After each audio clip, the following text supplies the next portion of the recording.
मैं देख रहा हूँ कि जनाब राना सनाउल्लाह कहते हैं कि इमरान खान मुज़ाकरात की टेबल पर आएँ, और यही एहसन इकबाल साहब भी करते हैं कि जी वक्त की ज़रूरत है कि जनाब इमरान खान मुज़ाकरात की टेबल पर आएँ।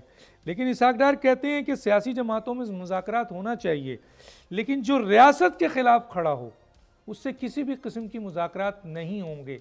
आप एक तरह PMLN के नुमाइंदे भी हैं, लेकिन ये सवाल मैं वज़ीर आज़म से करता, लेकिन क्योंकि वज़ीर आज़म यहाँ नहीं है तो मैं वज़ीर आज़म के तर्जुमान से पूछना चाहता हूँ कि मैं राना सनाउल्लाह के बयान को फॉलो करूँ, मैं एहसन इकबाल के बयान को फॉलो करूँ, या मैं इसहाक डार साहब के बयान को फॉलो करूँ? सर देखिए, जो जब तक 9 मई का फैसला नहीं होता और 9 मई के मुजरिमों को सजा नहीं दी जाती, मैं नहीं समझता कि बानी चेयरमैन पीटीआई से कोई मुज़ाकरात हो सकते हैं। हाँ, पार्लियामान के अंदर जो उनकी पार्टी मौजूद है उनसे बातचीत भी हो सकती है, उनसे मईशत पे भी बात हो सकती है, मुल्क के बाकी मामलात पे भी बात हो सकती है।